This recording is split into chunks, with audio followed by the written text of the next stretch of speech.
हमारे देश के सबसे सुंदर और शांत प्रदेश गोवा की तरफ से मेरा आपको नमस्कार।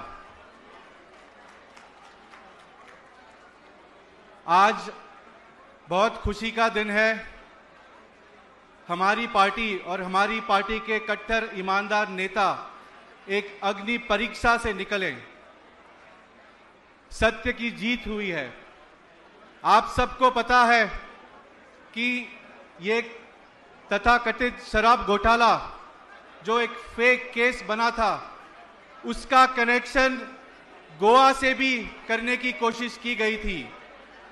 ऐसा कहा गया कि इस शराब घोटाले के 100 करोड़ में से 45 करोड़ गोवा के चुनाव में खर्च किए गए। 45 करोड़ छोड़ो, 45 पैसे भी कुछ खर्च नहीं किए गए। बहुत बड़ा झूठ था। लेकिन इस वजह से गोवा में भी हमें बहुत सुनना पड़ा।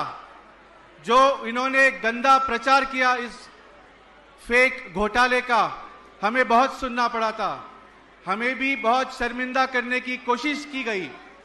लेकिन परसों जब से कोर्ट ने इस घोटाले को ही घोटाला साबित कर दिया, तब से जो लोग हमें शर्मिंदा करने की कोशिश कर रहे थे, वो खुद आज हमारी आंख में आंख डालने की हिम्मत नहीं कर पा रहे और खुद शर्मिंदा होकर बैठे हैं। हमारी पार्टी की सरकार दिल्ली में 10 साल चली, पूरी ईमानदारी के साथ काम किया है। आपको पता है दिल्ली सरकार की बजट साल में कुछ 60,000 करोड़ का था हर साल। 10 साल में हमारी पार्टी की सरकार ने कुल मिला के 6 लाख करोड़ खर्च किए। हमने शिक्षा पे खर्च किए, स्वास्थ्य पे खर्च किए, बिजली, पानी, बस यात्रा, इन सब पे खर्च किए। कोई एक उंगली भी उठा के नहीं कर सका कि कुछ घोटाला हुआ था। इसीलिए भारतीय जनता पार्टी को ये 100 करोड़ का एक नकली घोटाला तैयार करना पड़ा।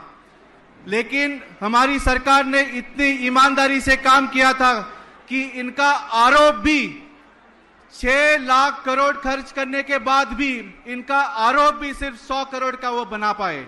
और ये परसों ये 100 करोड़ का आरोप भी अब कोर्ट ने लात मारकर बाहर फेंक दिया है। ये जो अभी सरकार केंद्र में है, वो हमारे देश के लिए खतरा बन चुकी है। मैं आपसे निवेदन करता हूं कि हम सब एकजुट होके हमारे देश को इस सरकार से बचाना पड़ेगा। बहुत बहुत शुक्रिया। भारत माता की।